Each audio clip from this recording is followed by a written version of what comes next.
we're going to look at a lapped zip now. So a lapped zip is a zip that is inserted with enough fabric on one of the seam allowances to create a little flap that sits over the zip, so it's almost invisible to the naked eye. So one of the most important things with a lap zip is to make sure that the seam allowances are absolutely correct. Now, if you're working from a pattern and that pattern has a lap zip insertion, then it should already factor in the additional seam allowance you may need to insert a beautiful lap zip. But if you're working for a pattern where a lap zip isn't already a feature and you wanted to include a lap zip instead of, say, for example, a standard zip or an invisible zip, then you would need to look at the seam allowances. So ordinarily, if you were inserting a standard zip, you would notice that your seam allowances are equal in width. But with a lap zip, you need to extend one of them, so it's ever so slightly longer, and typically the ratio is 1/3 to 2/3. So if you've got a seam allowance that is 5/8 or 1.5 centimetres, then you would need to look at doubling that on the other side and extending that out. So what's really important to note is that you have to extend. You can't simply just cut down one of the seam allowances to get that 1/3, 2/3 ratio. And the reason why is because if you cut one of them down, you're going to start misaligning that seam allowance, and you don't want that. That needs to be bang on either your side seam or your back center or your front center. So you will need to extend rather than just trim one down. Right, so with that in mind, I have cut this fabric out and I have extended one of the seam allowances by 1 centimetre. So I'm going to use a 1 centimetre and a 2 centimetre seam allowance. So the first thing we need to do, as we do with every zip by and large, is we're going to mark out where the zip is going to be placed.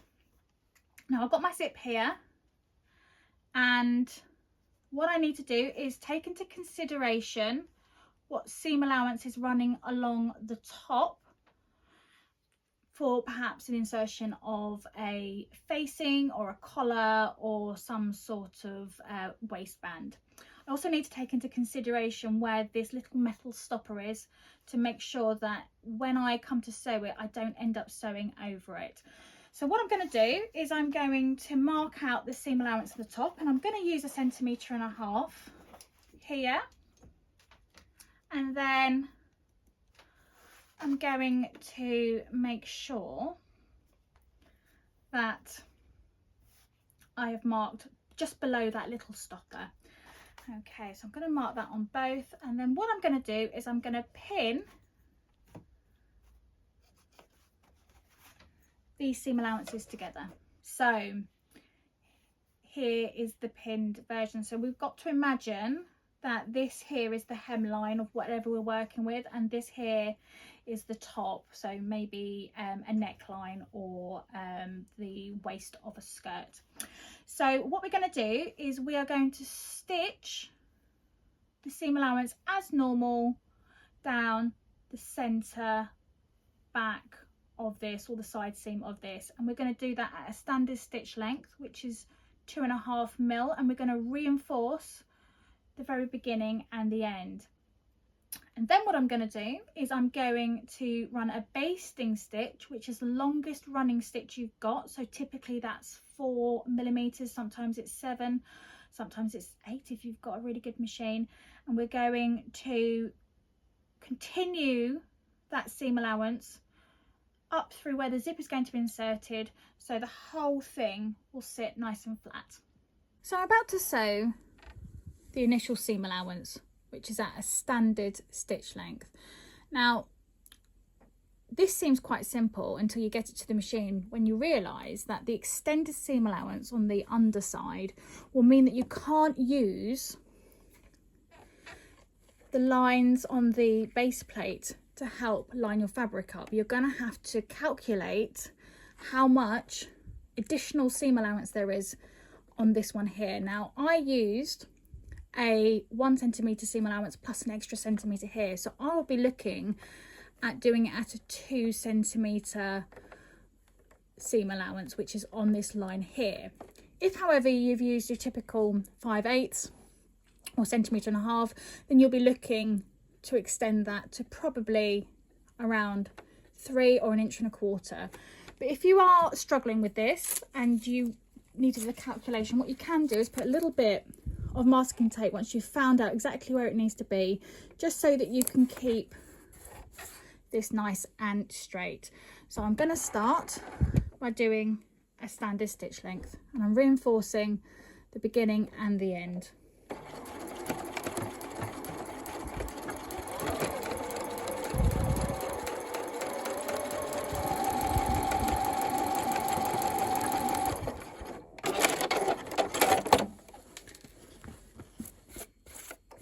I'm now going to go up to the top of the garment where the zip is going to be inserted, and I'm going to increase my stitch length.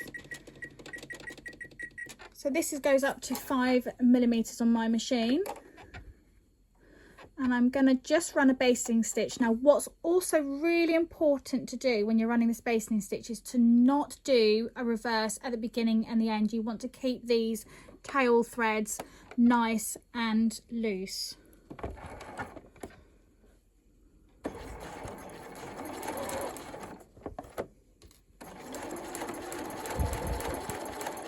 So this bit has been stitched and reinforced, and this bit here is basted but has no reinforcement on it. So I'm just going to snip away the tail threads of the standard seam there, so we can start looking to press this out.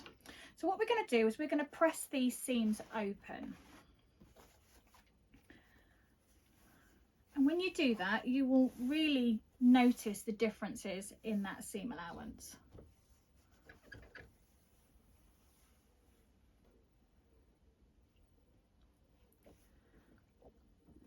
So I'm just going to remark where that top seam allowance is going to go,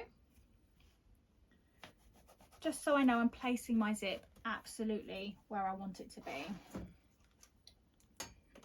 So when it comes to placing the zip, what we want to do is make sure that the zip is upside down. So this is a standard zip, so the coils are at the top and the tab, or the pull tab, is at the top as well. So we're going to flip that upside down and we're going to place that on our seam allowance, right where we've just opened it.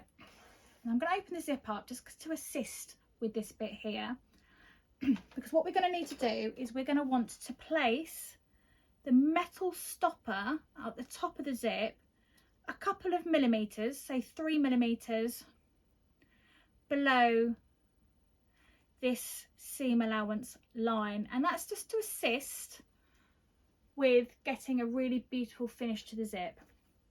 If we end up sewing it so that the metal is on that line, you may run the risk of, when you're inserting a facing or a waistband, of catching that with your sewing machine needle, which could be quite dangerous. Or if it's above it, you'll end up sort of warping the coils because you would have to sew through those coils. So we want it just underneath, about 3 millimeters. And the other placement we need to factor in is where the coils sit in relation to the seam line that we have just basted together. So we want the coils deliberately to be sitting on this side. Okay, so when you're inserting a standard zip, you would make sure that the coils were right on the seam, but we're not going to do that. This is almost like a fly, so we're going to go and pin that in, and I'm going to pin it just onto the seam allowance. So I'm going to take this to the machine, and I'm actually going to run basting stitches to secure the zip tape onto the seam allowances before I do any top stitching and permanent stitching on the zip. I just prefer to baste zips in because I feel you get a much neater finish and you're far less likely to end up with any puckers or tucks or damage to the zip.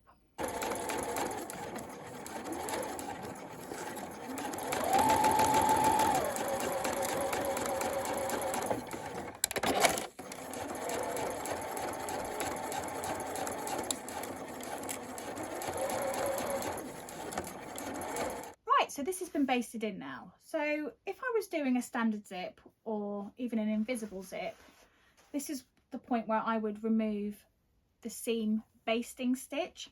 But because we're doing a lap zip, and on a lap zip, on the wider seam allowance, what we're going to end up doing is top stitching a little box in,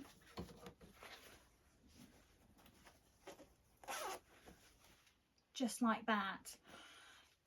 I'm going to keep this basting stitch in so it keeps the tension absolutely evenly distributed, and you'll end up with a really beautiful finish. So what you can do if you wanted to is draw the box in, so you have a really nice guide in which to follow, or if you're feeling brave you can just go for it. But I'm going to take it to the sewing machine and show you exactly where and how to top stitch this. So I have drawn in the box that I'm going to stitch. Now I started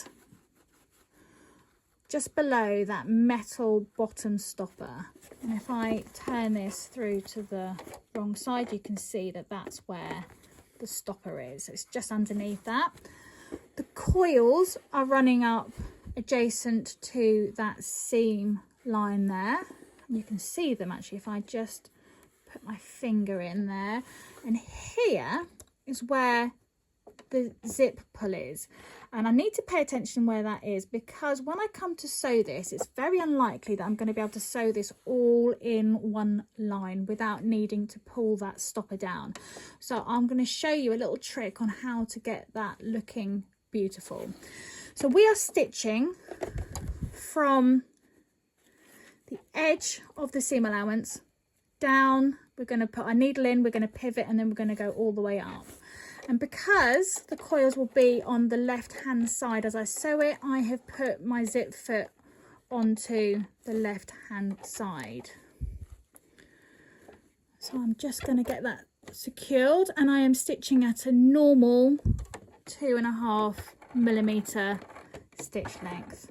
So I'm just going to walk that through.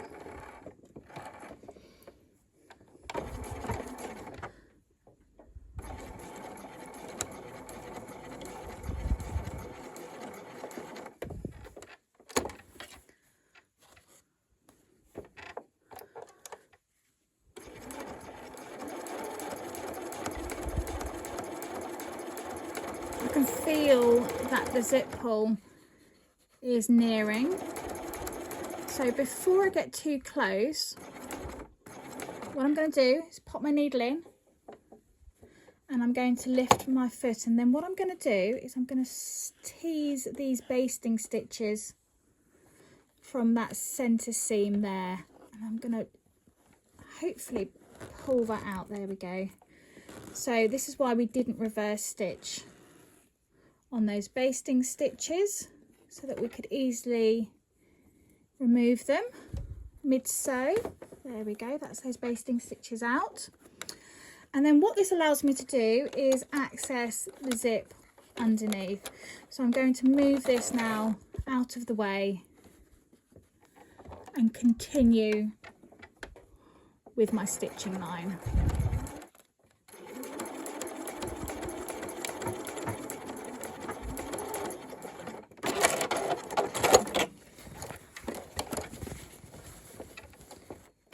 So this box has been sewn on and looking really nice. It's on the wider part of the seam allowance. So we just now need to secure the zip on to the narrower part of that seam allowance. So I'm going to be extra cautious, and I'm going to fold the flap that we've just sewn over, and I'm going to pin it out of the way just in case we end up accidentally catching it when we stitch this bit here.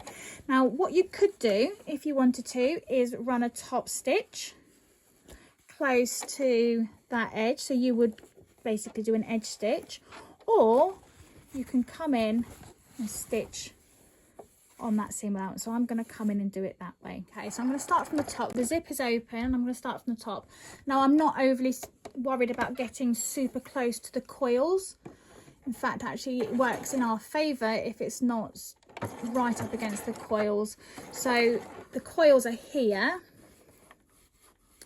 and I'm sort of running it in probably about 5mm in, or about 1/4 inch from those coils. And what I'm going to do is I'm going to stop about here, needle in, lift my foot, and I'm going to grab my zip pull, and with a little bit of flexing there, I'm going to just continue with that stitching line all the way to the bottom.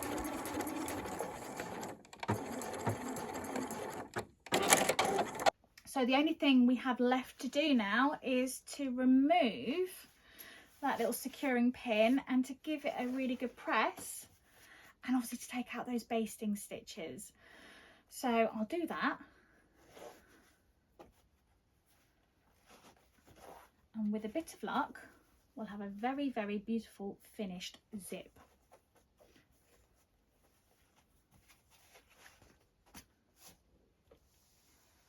You can see there's absolutely no puckering, completely seamless seam all the way up to the top with a sneaky little zip hidden underneath.